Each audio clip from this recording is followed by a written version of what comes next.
When we die, our soul departs from our body. And the soul goes on a journey that has many stages to it. And for the beginning of this khutbah, I want to focus on one stage of the journey of this soul. And that is when the soul descends into the grave to be reunited with our bodies. And when the soul is coming down, it witnesses the janazah, the funeral. And your body is laying there on the ground, wrapped up, getting ready to be buried. And you're descending and you're seeing this, and you're hearing it, you're experiencing it.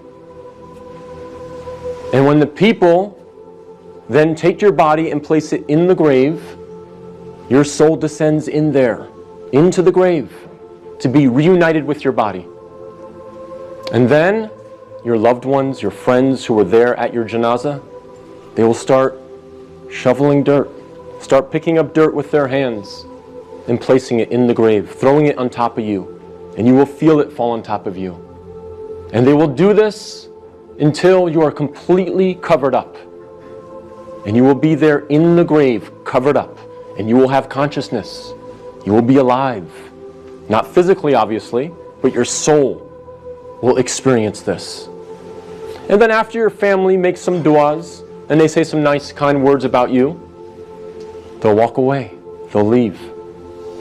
And you will hear their footsteps, as the Prophet, peace and blessings be upon him, said, that you will hear their footsteps as they walk away.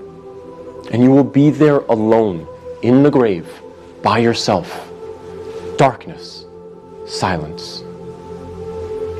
What happens at that point?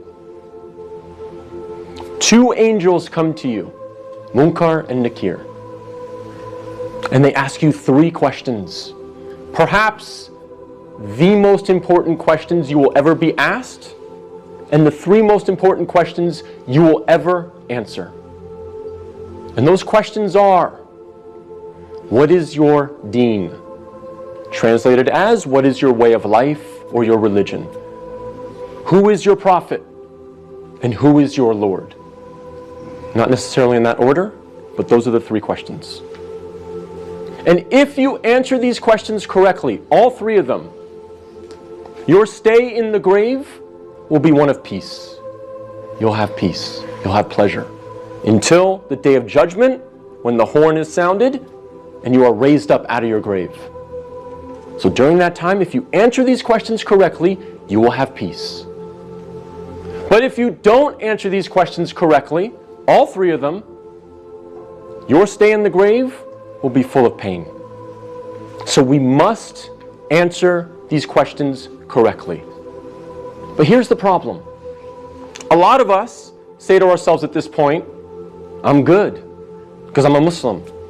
And I know the answers to these questions, and I'll answer them correctly. This is a problem. This is called being overconfident. Because, as many of the scholars say, the answer is not given with your tongue.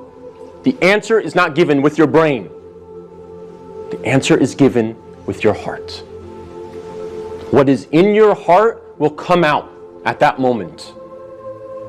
And so if you lived your life not praying, not striving to implement Islam, not striving to understand the Quran to the best of your ability, if you spent your life not really striving to be a Muslim, a true Muslim, trying to practice, then Islam really was not in your heart. So we have to make sure that we're striving, again, to the best of our ability. I'm not asking for perfection. I'm not asking for scholars. I'm not asking for you to be of the best character like the Prophet, peace be upon him, but we must strive for it. So that on that day, when these angels come to us and they ask us these questions, what is in our heart will naturally come forward. The answers, the correct answers, will come forth. And not the answers of, I was striving for something other than the pleasure of Allah. So we have to make sure that Islam is in our hearts, not just on our lips, not just in our mind.